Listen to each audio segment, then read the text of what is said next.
Bueno, hermanos, habíamos estado viendo, comenzamos a ver el capítulo 9 de la Declaración de Fe que dice, como título tiene del libre albedrío. Este es un tema particularmente importante, además de interesante y llamativo en muchos aspectos, porque nosotros, si fuera por nuestro poder de deducción, y siguiendo la corriente filosófica y psicológica que está en danza en el mundo, pensaríamos todo lo contrario a lo que la Biblia dice respecto de cada uno de nosotros. El capítulo 9, párrafo 1, comienza diciendo, que ya lo vimos a esto el jueves pasado, dice, Dios ha dotado la voluntad del hombre de una libertad natural y de poder para actuar por elección propia, que no es forzada ni determinada a hacer bien o mal por ninguna necesidad de la naturaleza. Eso dice la declaración de fe. Habíamos desarrollado un poquito esto como para explicar qué quiere decir, y en realidad hay dos cosas.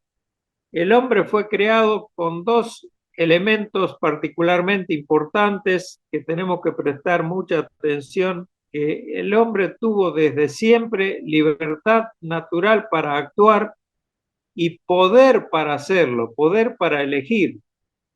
¿Qué pasa? Cuando el hombre llega a la instancia de caer en pecado, de desobedecer a Dios, sea por la razón que fuera, ya la analizamos bastante, las razones en varias oportunidades a lo largo de lo que venimos viendo en la declaración de fe, la conclusión que sacamos es que el hombre desobedeció porque quiso desobedecer, no hubo ninguna acción externa que lo llevara a desobedecer, salvo la presencia, que lo vamos a ver esta noche, vamos a analizar esto, la presencia de un ser extraño para el hombre y la mujer en ese tiempo, un ser extraño que apareció y le empezó a hablar a Eva, a la mujer, no al hombre, a la mujer le comenzó a hablar, y la mujer no se extrañó de esto, sino que le siguió la corriente.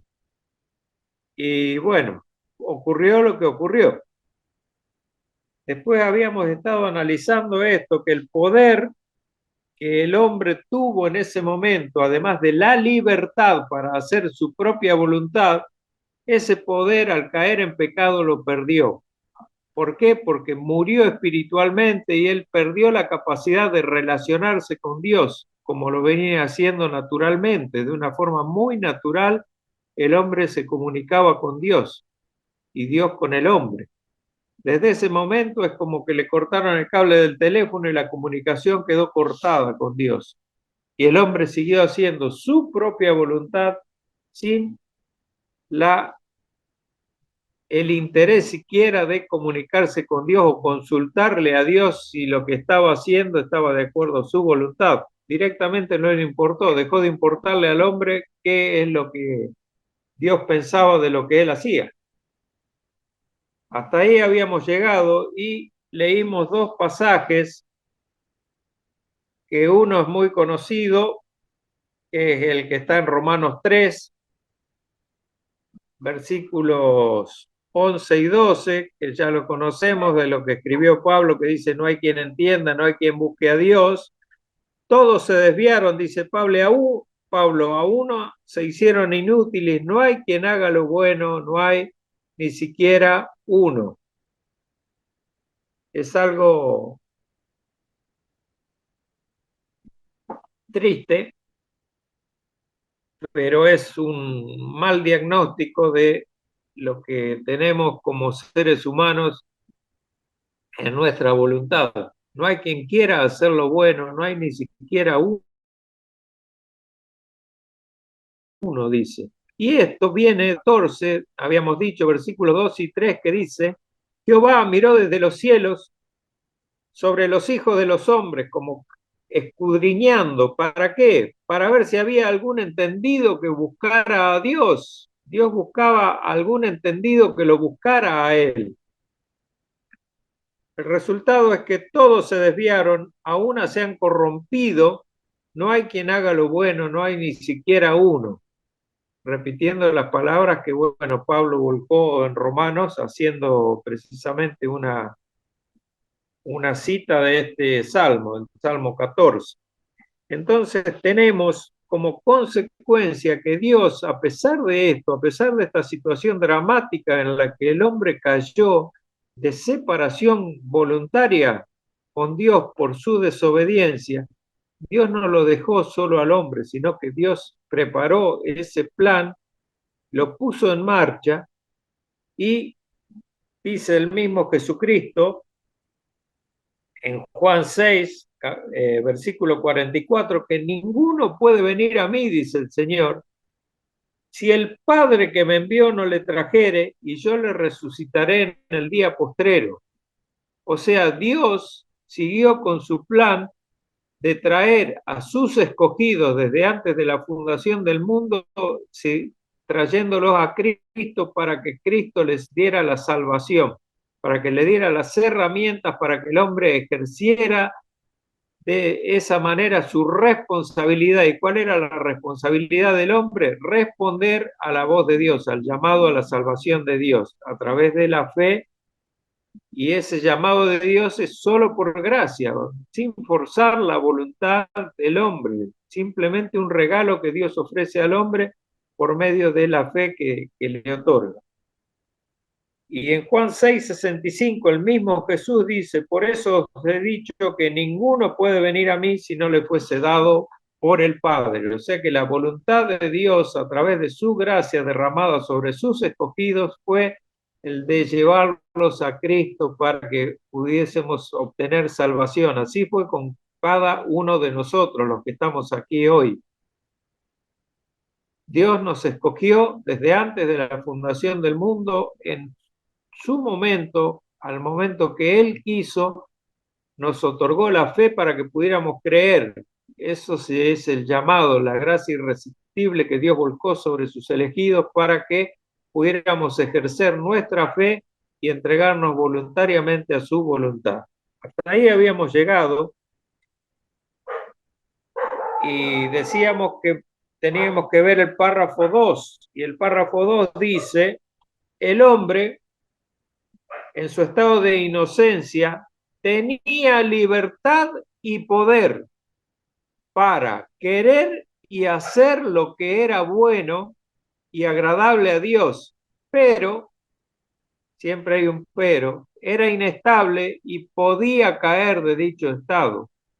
O sea, en su estado de inocencia el hombre tenía libertad y poder, las dos cosas. Él era libre y podía hacer lo que quisiera, pero por sobre todas las cosas hacer lo que era bueno. Pero como era inestable podía caer de dicho estado, y ahora vamos a ver cómo cayó. El hombre en su estado de inocencia, nos dice la declaración de fe, esto lo podíamos relacionar, ya lo había dicho yo, pero con una especie de virginidad espiritual. El hombre espiritualmente conocía el bien que Dios le había dado y no había entrado en ninguna impureza de pensamiento u emociones. Ninguna. Sabemos que toda acción que llevamos a cabo es generada primeramente por nuestras emociones. Nosotros nos movemos porque nuestras emociones, así funciona el ser humano, nos lleva a movernos hacia una acción, hacia hacer determinada acción. ¿Cuál es la manera de que trabaja un ser humano racional? Esas emociones las pasa por el filtro de su cabeza, de su pensamiento, para recién desembocar en su voluntad. Sin ese filtro que es nuestro pensamiento, nuestro razonamiento, nuestra mente, el hombre actúa impulsivamente, habíamos dicho, y esas acciones impulsivas nos llevan a errar frecuentemente, como lo llevó a Eva a caer en pecado. ¿Por qué? Porque fue una acción inconsulta, la de Eva. Siempre el hombre se inclinó desde la caída hacia lo malo. ya que todo lo que le había mostrado Dios al hombre era una manifestación solamente de su gran bondad y perfección, que son dos atributos que Dios transmitió al hombre: bondad y perfección. El hombre era perfecto y el hombre era bueno en principio, pero, como siempre digo, aparece el pero, a pesar del hombre tener el poder y la libertad de hacer lo bueno, era capaz, dice la declaración de fe, de caer de esa condición perfecta. Y el mismo Pablo en el Nuevo Testamento nos dice: el que piense estar firme, mire que no caiga, aún siendo salvado, ¿no? Aún siendo un regenerado, podemos caer. No nos confiemos, hermanos, no nos confiemos que estamos en una situación de mucha fragilidad espiritual cuando nuestras emociones obran en nosotros sin control. Tenemos que tener cuidado con esto. Entonces, una influencia de acción externa, como ocurrió con la intromisión de Satanás ante Eva. Satanás era movido por la maldad y la corrupción moral. Eso es lo que es Satanás, y actuó decididamente en contra de Dios, transformando la buena voluntad del hombre inocente para llevarlo a la desobediencia. Lo subyugó y lo llevó a la desobediencia con astucia, lo engañó. Hay un dicho popular que dice que la experiencia es el mejor maestro que hay, pero las consecuencias por aprender con ese método son tremendas, tremendamente duras. Yo puedo aprender por experiencia, pero me va a quedar unos moretones tremendos y una lastimadura tremenda en muchas ocasiones. Tal vez no siempre, pero sí en muchas ocasiones el aprender por experiencia hace mucho daño, mucho daño. Así le ocurrió a Adán y Eva. Bastó solamente poner a Eva delante, en este caso un incentivo falso, disfrazado de cierta verdad y de lógica también, si lo ponemos a pensar. El argumento de Satanás era ciertamente engañoso, pero tenía una lógica que cubría ese engaño y no lo mostraba como engaño. Y la movió a Eva a dar un paso irreversible de desobediencia. ¿Por qué? Porque contradijo lo que Dios le había dicho. Y él comenzó con esta frase: con que Dios os ha dicho. Ahora, la primera consecuencia de esa decisión que tomó Eva fue sin duda la imposibilidad de ejercer ese poder que tuvieron al principio para hacer lo que agrada a Dios. Al morir espiritualmente, porque Dios le dijo que del día que de él comieras del fruto del árbol del bien y del mal, que le dijo, ciertamente que morirás. Y murió. Espiritualmente murió e instantáneamente murió. O sea, la consecuencia directa e inmediata de la desobediencia fue esa. Y fíjense que la afección que sufrió Eva fue una afección espiritual, mortal, totalmente mortal. No fue una enfermedad como muchos lo tildan, que el pecado es una enfermedad. No, el pecado es muerte, no es una enfermedad, hermano. Y murió junto con su capacidad y deseo de buscar a Dios, murió totalmente en forma espiritual, por lo que se separó espiritualmente de Dios. Ya no había comunicación con su creador, de forma de poder relacionarse amistosamente con él. Y no solo eso, sino que la muerte espiritual se transmitió a toda su descendencia. ¿Hasta cuándo? Hasta nuestros días, y hasta el día de nuestra glorificación. Tal fue el producto de tomar una decisión con libertad, sin pensar y sin tener en cuenta a Dios en la consulta. ¿Por qué? Porque imagínense ustedes, están enfrente a algo que nunca vieron, y ese algo que nunca vieron les habla. Y Eva no se extraña de que ese ser extraño le hablara.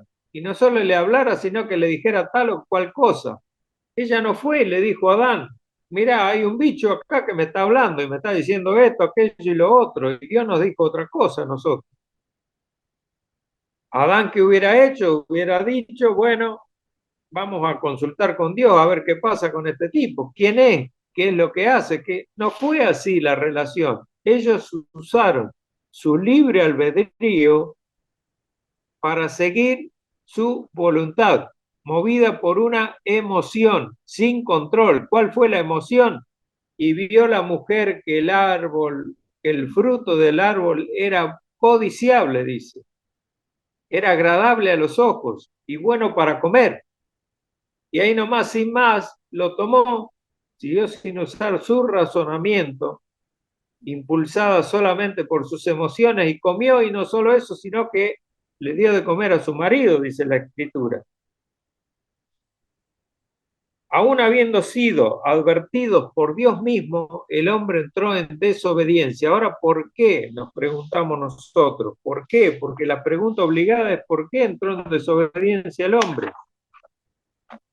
Salomón, en su, en su capítulo que escribió en la Biblia, además de los proverbios, el Eclesiastés, o el Predicador, como es el título del libro, escribió en Eclesiastés 7:29, he aquí solamente esto he hallado, dice Salomón, que Dios hizo al hombre como recto, pero ellos buscaron muchas perversiones. Ese es el libre albedrío que buscó el hombre a través de la desobediencia y de la influencia externa sin razonar, por actuar por emociones sin razón. Vimos que en la creación, Dios hizo todo bueno y bueno en gran manera, su palabra así lo registra y así lo creemos nosotros. También sabemos que la corona de toda la creación es sin duda alguna el hombre y la mujer como ayuda y dueña del hombre. En el libro de Eclesiastés, como le decía, o el libro del Predicador, yo saqué dos versiones que vamos a leer, una versión NBI, una traducción NBI, y otra traducción, la paráfrasis que hace la NTV. La NBI dice, tan solo he hallado lo siguiente. ¿Por qué dice tan solo he hallado lo siguiente? En este capítulo 7 lo que hace es un contraste, está haciendo un contraste Salomón entre la insensatez y la sabiduría. Ustedes lo pueden leer ahí en el título de la Reina Valera, creo que dice así. Y dice Salomón, tan solo he hallado lo siguiente, que Dios hizo al hombre que hizo perfecto al género humano. Dios hizo perfecto al género humano, pero este se ha buscado demasiadas complicaciones. Demasiadas complicaciones. ¿Por qué? Por no hacer la voluntad de Dios directamente, sino hacer lo que su propio razonamiento lo llevaba a hacer. Y la NTV dice, sin embargo, sí encontré lo siguiente. Dios creó al ser humano para que sea virtuoso, dice esta traducción, pero cada uno decidió seguir su propio camino descendente, hacia abajo, hacia abajo. El hombre no buscó ascender, no buscó a Dios y hacer su voluntad, sino buscó un camino de descenso, porque imagínense ustedes que están hablando con una persona que es más inteligente que ustedes, que es un hombre cultivado, una persona, no necesariamente un hombre, una persona, puede ser una mujer también muy inteligente, que las hay, uno se eleva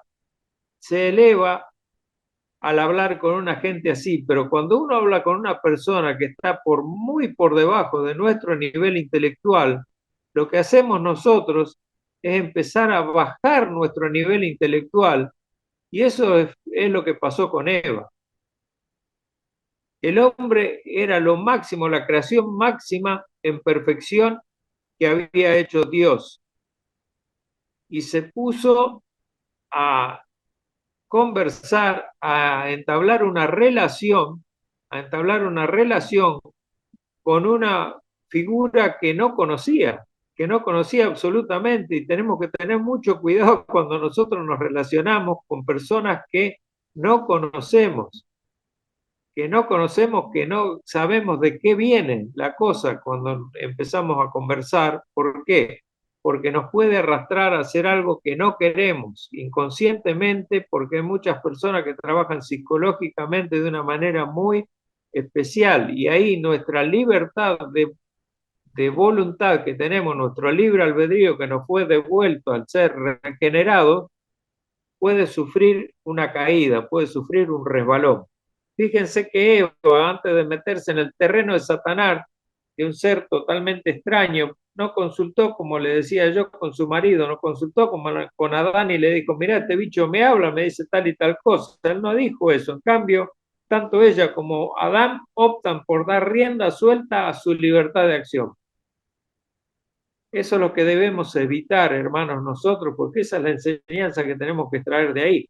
Tenemos que traer una aplicación a nuestra vida de qué no hacer, de qué no hacer.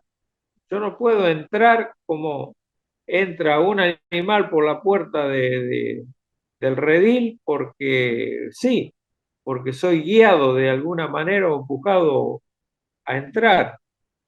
La causa del problema es que Dios se separó del hombre porque el hombre se separó de Dios primero. El hombre dejó a Dios de lado y se puso a dar rienda suelta a su propia voluntad. Esa es la conclusión que podemos sacar.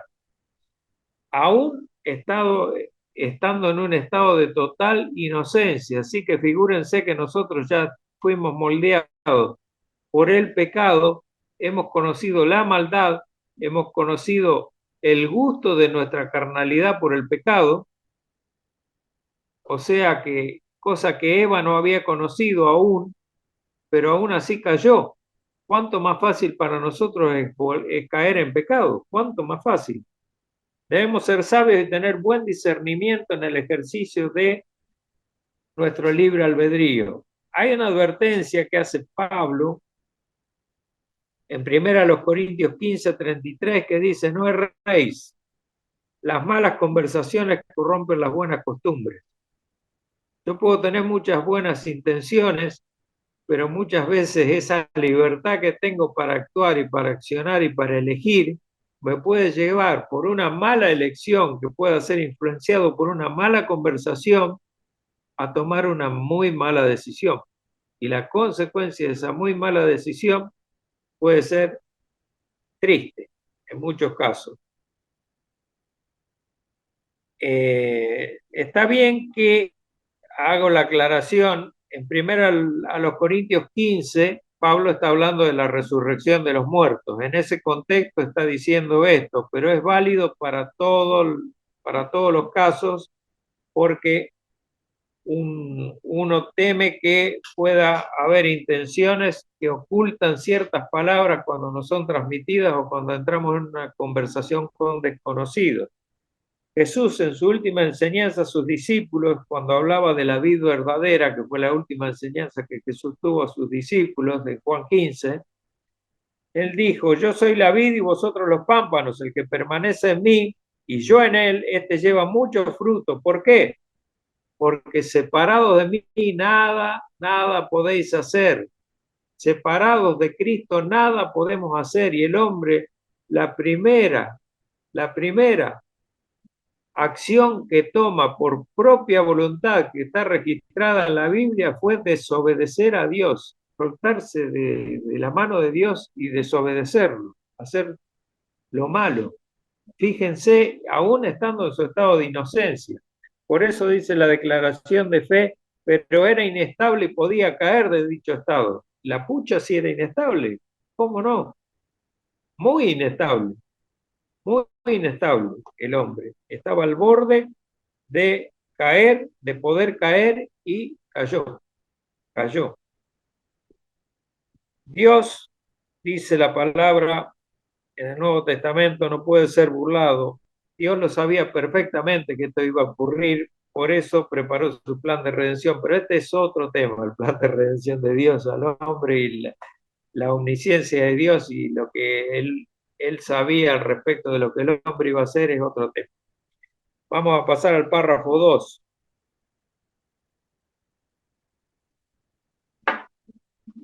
Apartado 2. El segundo apartado que dice, pero era inestable y podía caer de dicho estado.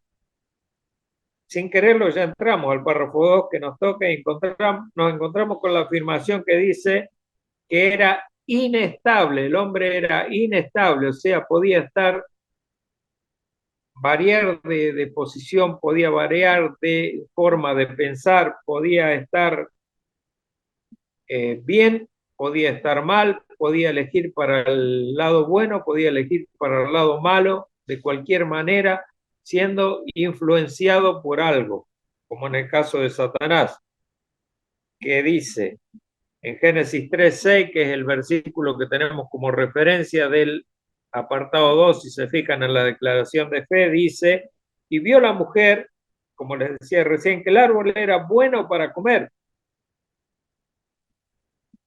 y que era agradable a los ojos y árbol codiciable para alcanzar la sabiduría.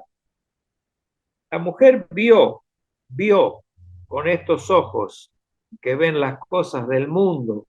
La mujer vio las cosas del mundo, vio el árbol, vio el fruto y sacó sus conclusiones ya un poquito más adentro de el ver está el deseo vio que era codiciable para alcanzar la sabiduría y tomó de su fruto. Esa es la influencia de Satanás. Esa es la influencia directa de Satanás, cuando ella se dio cuenta que era codiciable para alcanzar algo que supuestamente ellos le hacía falta. Cuando Dios le había dado todo, ella pensó que le hacía falta adquirir sabiduría y comió y dio a su marido y bueno, pasó lo que pasó. No solo era inestable, sino influenciable, podemos decir, como somos nosotros, ¿verdad? Es decir, que nos lleva fácilmente o pasivamente a hacer algo, pero no por nuestra propia voluntad, sino movido por nuestra emoción sin pasar por el filtro de nuestra mente, donde están nuestros principios, donde están nuestros principios. Lo que nos lleva al próximo párrafo, el párrafo 3 del capítulo 9. Y aquí vamos a empezar a leer muchos versículos bíblicos. No sé cómo vamos a andar de tiempo o si vamos a llegar a verlos todos, pero vamos a ver todos los que podamos. El párrafo 3 dice lo siguiente. Si tienen su declaración de fe, ustedes la pueden leer ahí. Capítulo 9, párrafo 3 dice, el hombre por su caída en un estado de pecado, ya el hombre cayó en pecado, ha perdido completamente toda capacidad para querer cualquier bien espiritual que acompañe a la salvación. Por consiguiente, como el hombre natural está enteramente opuesto a ese bien y muerto en el pecado, no puede por sus propias fuerzas convertirse a sí mismo o prepararse para ello. ¿Se acuerdan que les daba la figura yo de que Adán abrió una puerta y pasó por ella y la puerta se cierra atrás de él y él no puede volver a su estado anterior? No puede volver a ser lo que era antes, no puede ser un ser inocente ya como fue antes una vez que cayó en el pecado. Ese es el gran problema del pecado, que yo doy siempre como ejemplo una puerta placa que todos tenemos en la casa. Si cada pecado es un clavo que yo clavo en la puerta, y supongamos que yo clavo 5 clavos en la puerta, que son 5 pecados que cometo, Dios me perdona 1, 2, 3, 5 pecados. Pero ¿saben qué? La marca de ese pecado queda en la puerta, porque quedan los agujeritos de los clavos, quedan en la puerta. Son cosas que son la consecuencia de nuestro pecado. Dios nos perdona, nos lava, nos limpia, pero no nos quita las consecuencias del pecado. Por eso es que es tan precioso el conocer, el asimilar lo que Dios dice al respecto de la desobediencia del hombre y de la incapacidad del hombre a volverse a sí mismo en su razonamiento, porque ya no puede encontrar más a Dios, ya Dios es algo totalmente externo a su vida. Una vez que el hombre cayó en pecado, Dios desapareció. Es como que mágicamente ya no lo considera, es como que no tiene ni siquiera un recuerdo de lo que fue su relación con Dios. El hombre no puede volverse a su estado natural que tenía antes de la caída, no puede. Por eso dice, no puede convertirse a sí mismo ni prepararse para ello. Vamos a Romanos 6, 16 y 20. Romanos 6, versículos 16 y 20. Dice el versículo 16, ¿no sabéis que si os sometéis a alguien como esclavos para obedecerle, sois esclavo de aquel a quien obedecéis, sea del pecado para muerte o sea de la obediencia para justicia? Y el 20 dice, porque cuando erais esclavos del pecado, erais libres acerca de la justicia. O sea, acá habla de dos cosas, de esclavitud y de libertad. Esclavitud en cuanto a yo me hago esclavo del pecado, o sea, doy rienda suelta a mi carnalidad y vivo en una vida de pecado. Entonces yo voy por el camino de muerte, opté por elegir un camino de muerte. Ahora, si yo elijo hacer el bien y la obediencia a Dios, es un camino de justicia. ¿Por qué? Porque Dios justifica al impío, Dios justifica al impío, aquel que se arrepiente y se vuelve a Él. Pero si yo soy alguien que nunca busco a Dios, nunca elijo hacer la voluntad de Dios porque no puedo hacer la voluntad, ni quiero, ni me interesa, porque además no lo conozco a Dios, voy por el camino de muerte. Y dice el versículo 20, porque cuando erais esclavos del pecado, cuando yo vivía en el pecado, vivía haciendo mi propia voluntad, era libre acerca de la justicia. Era totalmente libre de hacer pecado. Nadie a mí me coaccionaba para que no hiciera. Pero hay una cuestión. Hay un dicho que tiene el arminianismo que dice, Dios es un caballero. Dios no obliga a nadie. En realidad, Dios no obliga a nadie a hacer nada por una coacción directa.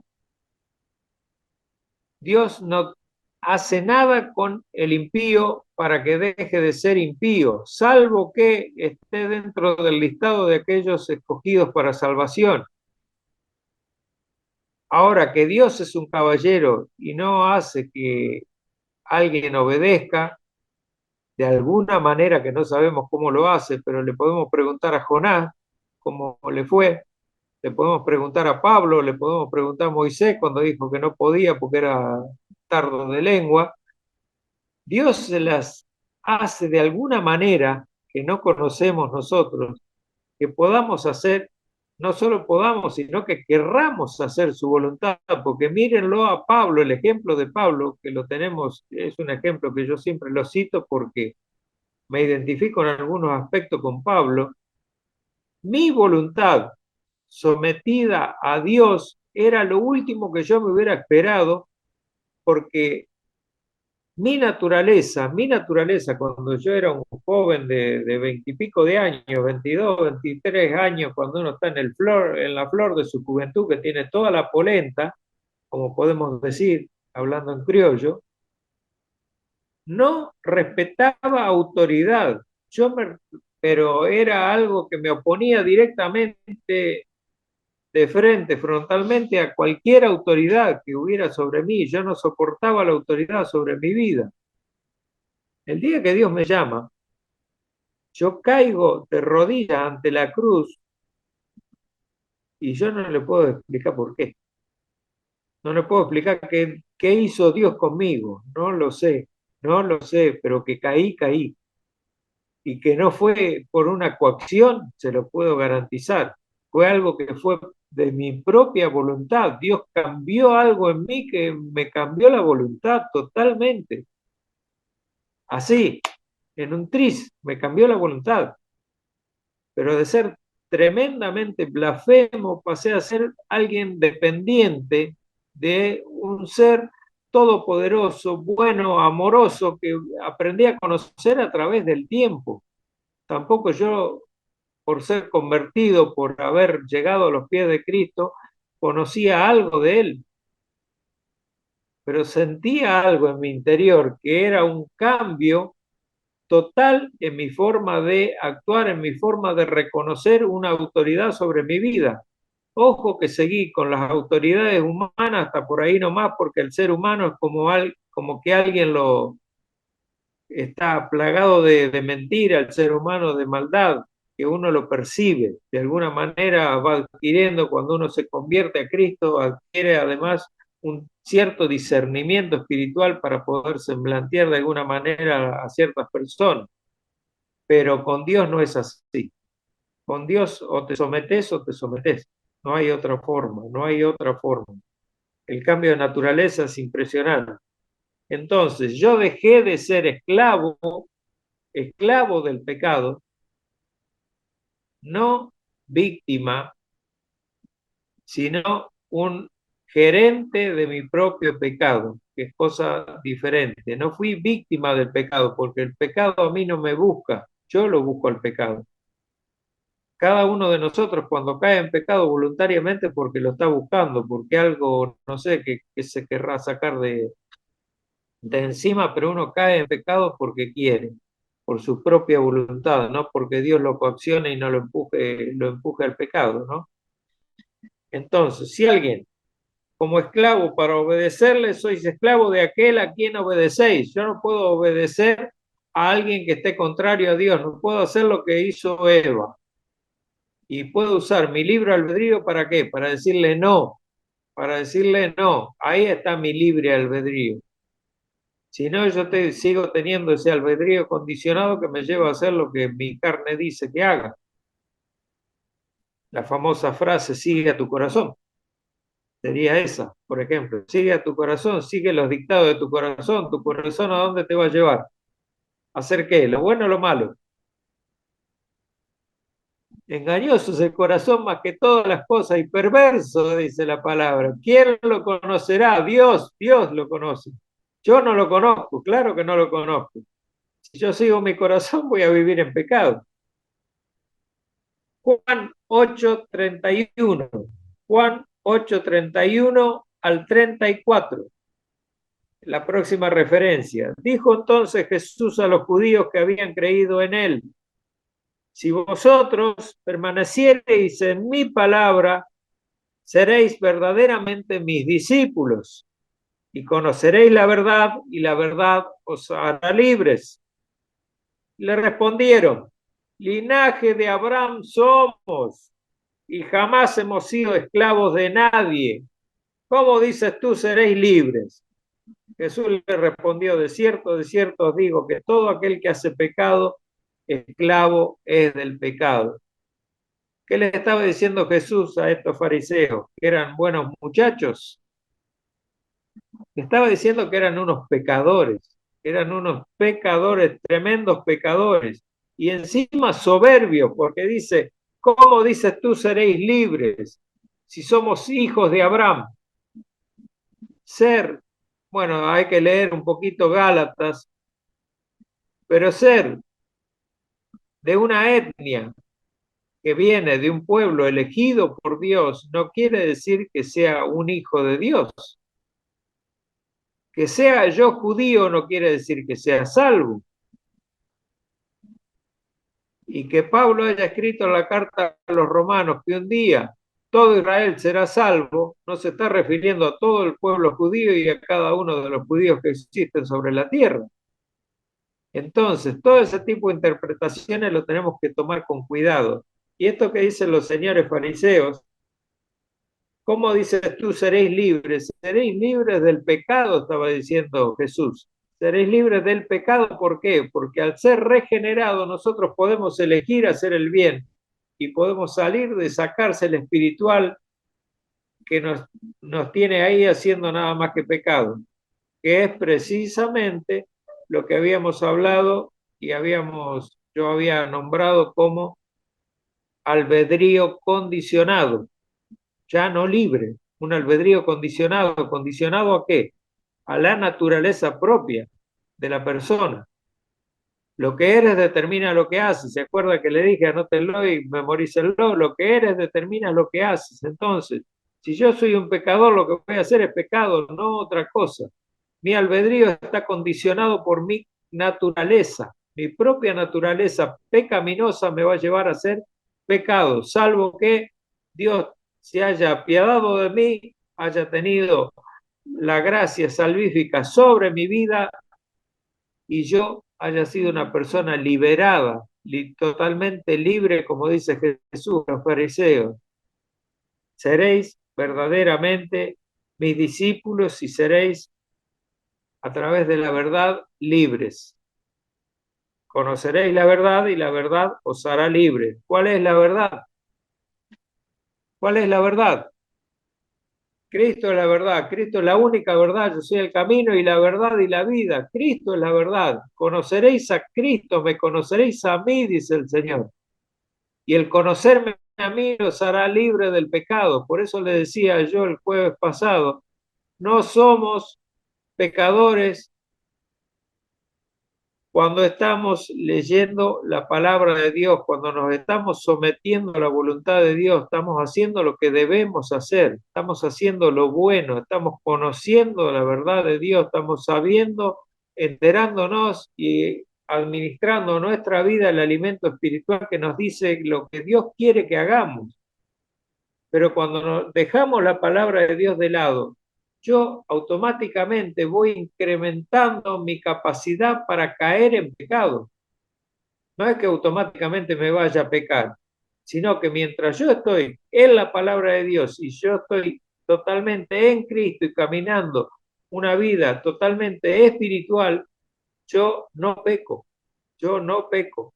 Pero cuando me alejo de la palabra de Dios, me alejo de la influencia, del poder que hay en estas palabras que en este bendito libro están escritas, que es Jesucristo mismo revelándose a mi vida, yo no puedo pecar. Yo no puedo pecar y veo mi condición delante de Dios y cada vez me hago más chiquito. ¿Por qué? Porque veo la gran dimensión en moral que es Dios con respecto a mi vida. Si yo me pongo a comparar ese Dios grande, el Dios moral,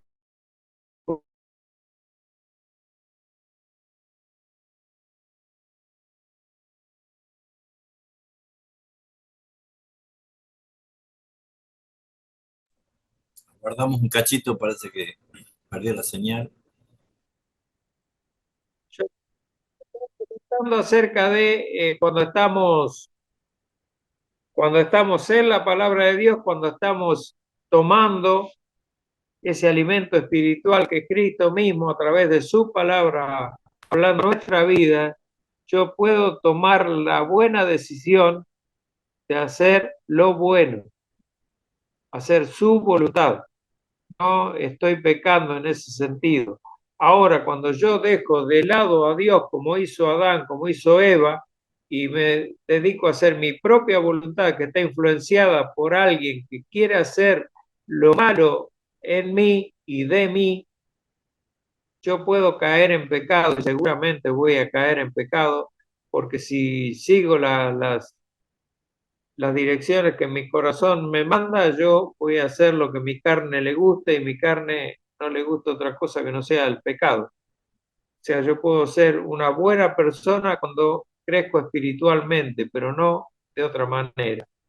Cuando yo estoy tomando de la palabra, del agua viva de la palabra, que es Cristo, yo no peco, no puedo pecar.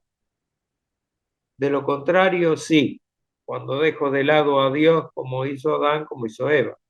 Vamos a Efesios 2:1, conocidísimo versículo.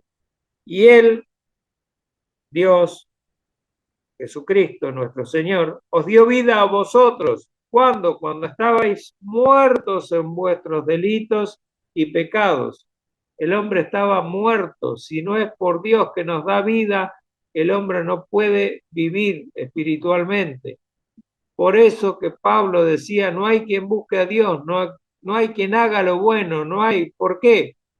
Porque el muerto no puede hacer nada. Está bien, un muerto físico no puede hacer nada, ni bueno ni malo, pero un muerto espiritual lo que no puede hacer es lo bueno. Puede hacer únicamente lo que su naturaleza le dicta. Y nosotros estábamos muertos en nuestros delitos y pecados, o sea que eso sí podíamos hacer, delitos y pecados. Segunda a los Corintios 3, 14 y segunda a los Corintios 4, 3 y 4. Vamos a leer 3, 14.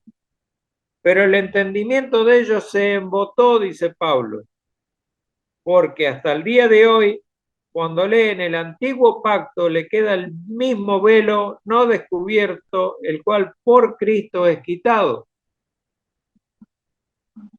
Y el 4, 3 y 4 dice, pero si nuestro evangelio está aún encubierto, entre los que se pierden está encubierto, en los cuales el Dios con minúscula de este siglo cegó el entendimiento de los incrédulos para que no le resplandezca la luz del evangelio de la gloria de Cristo, el cual es la imagen de Dios con mayúscula. El entendimiento está hablando de los judíos que se embotó, se hicieron tontos, se hicieron faltos de entendimiento, quiere decir. Y hasta el día de hoy, cuando leen el antiguo pacto, no entienden, porque el velo que tienen no los deja ver. Por eso les decía yo que los judíos tienen delante de sí la Trinidad, pero por todos lados, por todo el Antiguo Testamento, lo pueden ver a la Trinidad y no la reconocen por la dureza que tienen en su corazón. Solamente Cristo le puede quitar ese velo que tienen ellos, solamente Cristo. Pero hasta el día de hoy parece que no va a ser así. Ellos van a seguir con su velo y van a seguir sin ver lo que para nosotros hoy es evidente. Y dice, si nuestro evangelio aún está encubierto, entre los que se pierden está encubierto. O sea que el que no reconoce a Cristo es porque está perdido. En los cuales, ¿quién es el que cegó el entendimiento? El Dios de este siglo, el Dios con minúscula, aquel que está reinando, el príncipe de las potestades del aire, ese es el Dios de este siglo. ¿Cegó el entendimiento de quiénes? De los incrédulos, no cegó el entendimiento de los que creían y después se confunden por no, cegó el entendimiento de los que ya son incrédulos. ¿Para qué? Para que no les resplandezca la luz del Evangelio, para que no se despierten, no vean como tienen que ver y no vean la gloria de Cristo, las cuales la imagen de Dios, dice. Luego está Juan 3:3. Juan 3:3. Vamos a leer Juan 3:3. Es muy conocido el versículo, pero yo lo voy a leer, no lo quiero decir de memoria.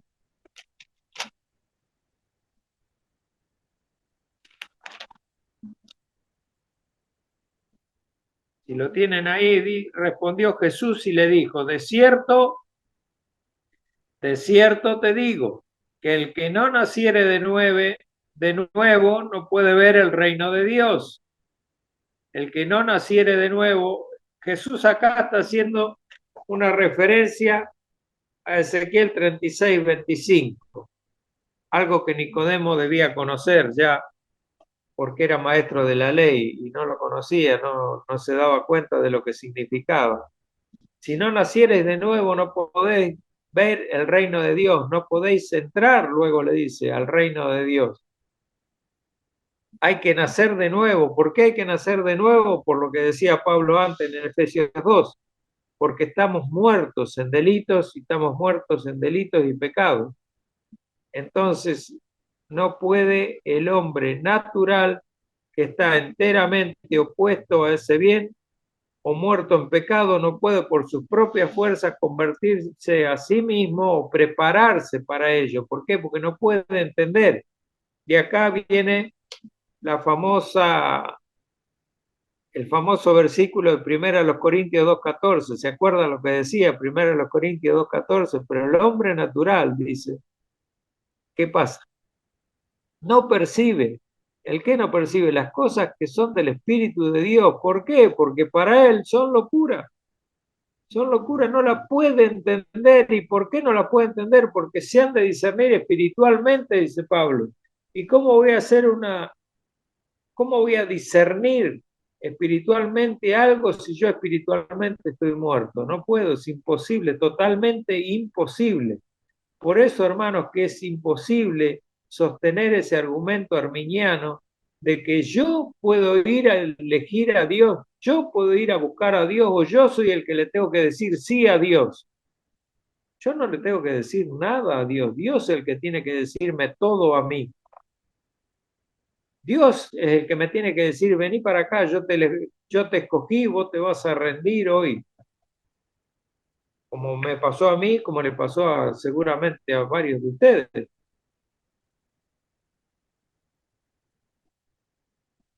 Romanos 7, Romanos 7, 18 y Romanos 8, 7. Romanos 7, 18. A ver dónde estamos. Y yo sé que en mí, dice Pablo, esto es, en mi carne, no mora el bien, porque el querer el bien está en mí, pero no el hacerlo. Yo no puedo por mis propias fuerzas convertirme o prepararme para ello. No puedo ir a Dios. ¿Por qué? Porque en mi carne no habita el bien, no habita el bien. El querer el bien está en mí, pero no el hacerlo. O sea, yo no quiero hacer el bien. Está en mí, pero no quiero, no quiero. Y 8:7, Romanos 8:7 dice, por cuanto los designios de la carne son ¿qué? Enemistad para Dios, enemistad contra Dios, porque no se sujetan a la ley de Dios ni tampoco pueden, no pueden hacerlo, no nos podemos sujetar a la ley de Dios ni, ni querer hacerlo, no queremos. El ocuparse de la carne, dice antes, en el versículo anterior, es muerte, pero el ocuparse del espíritu es vida y paz. Y ahí viene, por cuanto los deseos de la carne son enemistad contra Dios.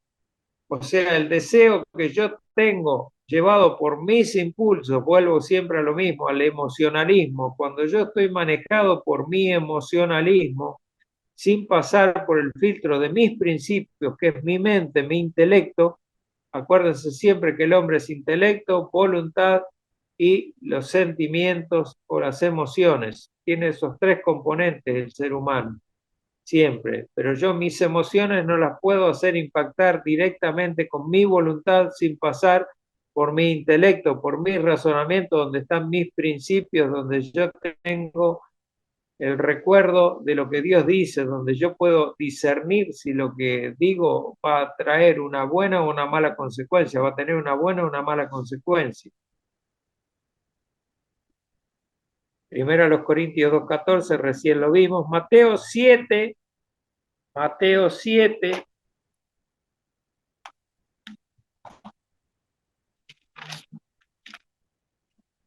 este es el último versículo que vamos a leer, 17 y 18.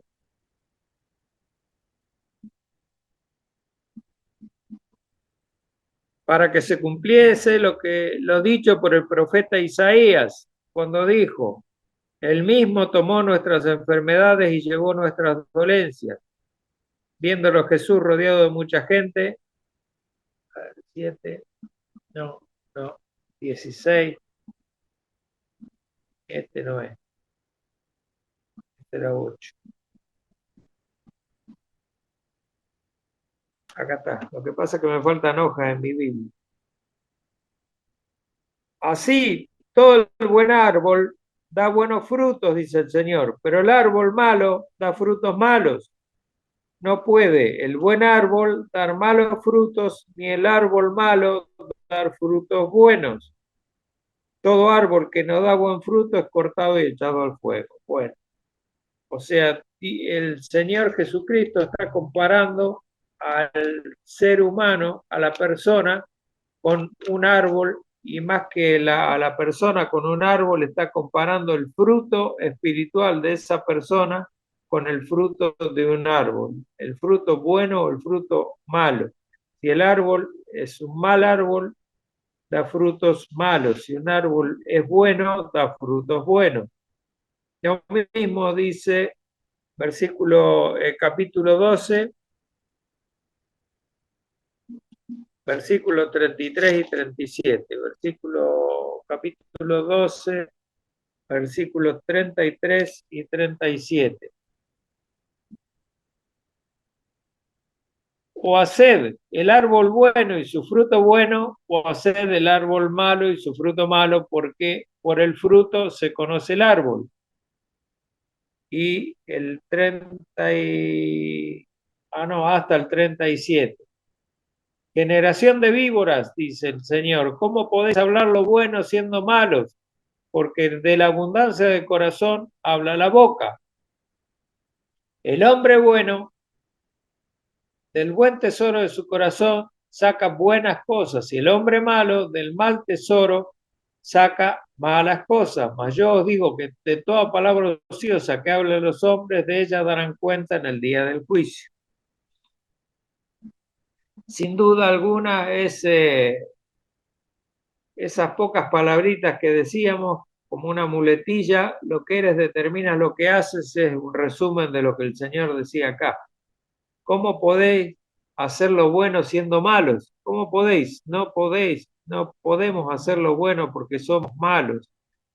Ahora, si no interviene nuestro Señor Jesucristo y nos cambia el corazón y nos da una nueva vida, nos hace renacer, como dice la Escritura, para una esperanza viva, yo no puedo hacer lo bueno de ninguna manera, no hay forma de que yo pueda hacer lo bueno, de manera que esta es otro aporte que hace que yo no pueda decir que mi albedrío es totalmente libre y soy capaz de hacer tanto lo malo como lo bueno, o tanto lo bueno como lo malo.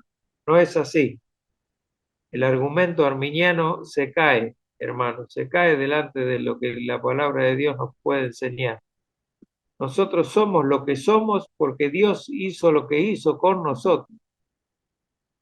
Dios nos cambió la vida, ¿por qué? Porque nos cambió el corazón, porque nos dio nueva vida, una nueva vida, un nuevo hombre nació en nosotros que es capaz ahora de elegir para hacer lo bueno. Pero de otra manera, yo sería incapaz de hacer lo bueno como fui durante 45 años, incapaz de hacer lo bueno, incapaz de hacer lo bueno. Porque hacer lo bueno no es hacer lo que criar a mis hijos, cuidar a mis hijos, no engañar a mi esposa, eso no es hacer lo bueno. Hacer lo bueno es hacer la voluntad de Dios y hacer la voluntad de Dios para su gloria y no para mi propia gloria, porque cuando yo hago todo eso de criar a mis hijos y hacer lo que el mundo espera que yo haga es para mostrarme al mundo como una buena persona, pero para Dios no, eso no es ser bueno. Ser bueno es hacer lo que hago para su gloria porque es cumplir con lo que su palabra me manda. No solo me manda, sino me sugiere, me aconseja. Eso es hacer lo bueno para Dios, lo que Adán y Eva desgraciadamente no hicieron. No hicieron cuando usaron su libre albedrío de una manera que no se usa. Que nosotros también es una enseñanza muy grande para nosotros. ¿Por qué? Porque al hoy volver a tener libre albedrío, lo vuelvo a repetir una y mil veces, y usarlo bajo condiciones emocionales sobre las que no tenemos el debido control, es llevarnos al error. Muy posiblemente caigamos en un error.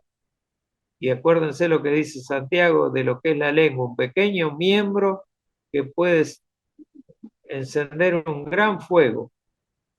compárenlo como ese timón que es un pequeño pedacito que maneja todo un semejante barco. La lengua es eso, es más rápida que el pensamiento. El pensamiento dice que se mueve a la velocidad de la luz. Y alguien dijo, no sé cómo ha hecho para medirlo, pero dice que es 300.000 kilómetros por segundo. Pero bueno, si lo dijeron, tomémoslo así. Pero la lengua es más rápida que eso, muchas veces, cuando no está modulada por el pensamiento, por el intelecto. Vamos a dejar acá, hermanos, y seguimos el jueves que viene para no hacerlo tan largo.